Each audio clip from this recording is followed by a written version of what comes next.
I'm going to play this audio for you right quick, and then I'm going to give my take about it and why many people should have their guards up when it comes to a certain community. I mean, I almost lost my life a long time ago because I trick fucked the guy and... Huh? No. We were out and then somebody noticed who I was. I went to high school with, and he told them, "You know that's the guy, right?" I really, I'm surprised I'm still alive right now because I should have been dead by now. So this is why we're gonna do this, because if we can get this off of our chest and at least talk to somebody And be then transparent. we can be once. yeah, and then like all I feel of us can you either love me or hate me. I honestly can say I'm happy that I've grown to be the woman I am today. I'm just a girl with a penis. Okay, so I actually saw this on my timeline on Twitter. If y'all don't know who this is Sidney Starr. You have probably heard that name before. You've probably seen the face. I think Harvey has mentioned this individual on his channel a couple of times in the past. And Harvey, if you're out there listening right now, I will not be opposed if you give a commentary on this as well. So what you just heard was a clip from this show called Baddies ATL, which is basically a spin-off show of the Bad Girls Club, in which they took members of each season, or who they felt was the baddest girl of each season, or as many seasons as possible, and threw them into a show that comes on this network called Zeus. And Sidney Starr was right there basically giving a confession with all the other women at this table, and that's what you just heard them talking about, or heard them talking about, and basically saying how they almost lost their life, or should have been dead, for basically tricking men into believing that they were a woman, into sleeping with them. And to be honest, if you look at the roster of names of men she's been connected with, or they've been connected with, because I don't even want to refer to this person as a she, because the way that they put it at the end was saying, "I'm just a girl with a penis," which means Sidney Starr still has their equipment down there, and saying that they basically tricked men into sleeping with them. And like I said, if you look at the list of the guys that they have been connected with, and a lot of them are in the hip hop industry, but one notably comes to mind, and that's the rapper Chingy. I've always wondered why after a while we didn't hear from Chingy anymore, because Chingy was literally a rising star. He literally was coming out with hit after hit after hit, and the collabs he was doing was just phenomenal. Like one of my favorite collabs is the one he did with Tyrese back in '07 called "Pulling Me Back," which was a sample of the song "Rain" by SWV. That was one of my favorite songs by him, even more than "Right There," which a lot of people loved. And I was like, whatever happened to Chingy? It's like he just kind of stopped making music. This person you see on your screen right here, this Sidney Starr, is the reason Chingy's career went in the toilet almost as fast as it came up. Because Sidney Starr went out there and was basically saying how Chingy was messing with them, and that, then saying who they were, basically trying to expose them and everything like that. And he ended up getting blackballed out of the industry because of that. He ended up losing a record deal, and everything literally just came crashing down around him. And like I said, this Sidney Starr has been known to trick men who did not know who they truly were, over and over and over again. That's why in the confession they were saying, "I should be dead right now," with as many times as they've tricked men over the years. So Sidney Starr basically admitted that they were tricking men, unbeknownst to them, into messing with them in a sexual way on some crying game shit. And literally that was their rise to stardom. was doing stuff like that. So in other words, this Sidney Starr was literally out here raping these men, basically. And then when you have people who are in Hall T of the Academy end up dead at the hands of other men, it's not because these men are quote unquote transphobic. It's because 9 times out of 10, they are doing the same thing Sidney Starr has been known to do for years. And they got caught.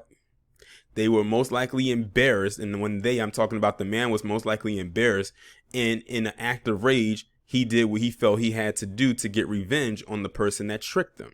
And that usually means, in their mind, in most cases, is to kill them. Even Sidney Starr came out and said that they're surprised that they're still alive to this day.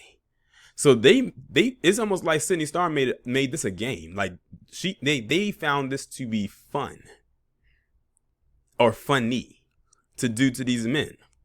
And like I said, Sidney Starr has been linked to a lot of men in the industry, a lot of black men in particular in the industry, especially those in the hip hop and R&B portion of the industry. Like I'm looking at the pictures right now, like on the side. As a matter of fact, I'm gonna pause this right quick and I'm gonna show y'all something. Here's a picture of Sidney Starr before they became what you saw in the previous picture. This is them when they were still living life as a boy, as a male. And you can look at the resemblance and tell that's the same person. That is Sidney Starr when they used to live life as a XY chromosome carrying male. Before the picture that you saw up before this one. And you heard in the audio where they said that it was someone that went to high school with Sidney Starr that went and told that person that that was a dude. Like imagine you messing with someone you think is like the baddest chick in the world, and you find out that that person you was messing with had the same equipment as you. And they didn't say anything and had no intentions on saying anything. So that's why many people call the people in Hall T Decepticons, because they are a lot of them are a bunch of deceivers. And then you're going to have some people who are in the academy who are going to back this up, because that's them getting on code. Be damned that they tricked a man into sleeping with them or having any type of sexual relation with them, no matter what it may be. And then this happens. It's, as far as I'm concerned, Sidney Starr, it's too late that this person actually admitted to what they did was wrong. They know that what they were doing was wrong, but they kept doing it. They kept doing it. And who knows how many people this Sidney Starr messed with outside of the industry on their way to their come up, or even after, their 15 minutes of whatever was up. Because this person has managed to deceive a lot of people. That's why they said, I'm surprised I'm not dead, or that I should be dead. They found this to be almost like a rush for them. Sidney Starr felt like this was an adrenaline rush for themselves. But it's funny that whenever they want to talk about rape culture and all types of stuff like that, it's always thrown on heterosexual black men. Now, at the end of the day, Sidney Starr technically is still a man. No matter how many jobs they get to make themselves look like that of a woman. You heard them say it at the end, I'm just a girl with a penis. Last time I checked, girls don't have a penis. They have a vagina. But that also lies in with the psychological profile of those in Hall T. Because they go around calling themselves girl and ma'am and everything like that while walking around with a whole dick. It's crazy. It's weird. And how ironic I come across this clip during their quote unquote Pride Month. Now, is the Academy going to address this or not? Probably not, because when I was looking through the quoted tweets, I came across somebody who was in the comment section and all they could worry about was, oh, it's a bunch of cisgendered men in there being transphobic and saying all this, that, and the third, and why are they throwing this back on the black women and all types of stuff instead of actually addressing what Sidney Starr just said.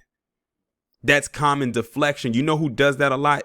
Palm-colored people when it comes to the lack of taking accountability for the actions that they've done and put upon black people. That's why I say the Academy and PC to an extent are linked when it comes to stuff like this. And when I say stuff like this, I'm talking about the lack of accountability for what they've done. Sidney Starr has to be made to pay for what they did. Like this person ruined a person's entire career when it was just getting started. Because I didn't look at the interview, but based on the comments that I was reading, they said that Sidney Starr went in on this interview when it came to quote unquote exposing Chingy. And Chingy couldn't really defend himself because at that point, the damage was already done. Remember the same thing happened with, what's his name? Bobby Valentino. Now, I don't think it was with Sidney Starr, it was with somebody else. A chick with a dick. Let's just put it like that. And that one was on camera. Now, luckily for Bobby Valentino, his career at that point wasn't really like it was in the beginning of his career, like in the early 2000s. So, you know, people knew who Bobby Valentino was, but it didn't stay. It's not like it happened at the height of his career. With what happened with Chingy, that was at the height of his career, and he never recovered from it. He never recovered from what this person on your screen did. And they have to this day yet to have to pay for their actions. So what the Sidney Starr came out and said, oh, I admit it now. It's pointless now. The damage is done. You could have kept that. You could have took that to your grave. And to be quite honest, it's not like people didn't know who Sidney Starr was and what type of person that this individual is. But now they finally admit it. But like I said, the damage is done. It's too late. And I'm looking like, if you go onto Google where I'm at right now and type in Sidney Starr, it's a bunch of pictures with Sidney Starr and a bunch of other men that you are familiar with that she's been linked with. I'm not going to name no names, but just go on there and type it into the search of Google and you'll see exactly who they are. And you are familiar with just about every last one of them, whether they are from the early 2000s or some from the 90s. Now, I'm saying that they were linked. That doesn't mean they were involved, quote unquote. But linked meaning they were in close quarters with each other to the point where someone could have wrote up a little blog post and said, oh, here's Sidney Starr with this person. But yeah, this is exactly why many in Hall T, or many people have criticisms of Hall T because of stuff like this. And it's also why many members of Hall T end up in dangerous situations because a lot of the times they're pulling a Sidney Starr. I think that's what I'm going to start calling it. I'm going to start calling it pulling a Sidney Starr. And then when they end up in the positions that they're in, then then the whole academy wants to come out and talk about this and that phobic. When 9 times out of 10, it was because of the deception. And then when that gets exposed, then they'll come on and throw on another deflection. That's, like I said, them getting on code to protect their own, even when they know they were dead wrong. And Sidney Starr knows they were dead wrong for what they did, but they kept on doing it because they got a rush out of it.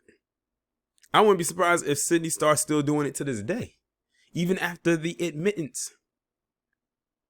Because that's the type of person that they are. This Sidney Starr is, in my opinion, a serial rapist. But they won't dare call him that. Even though that's what that clearly is. But I'm going to go ahead and end the video on that note. Y'all let me know what y'all think down in the comments, and I'll talk to you in the next one.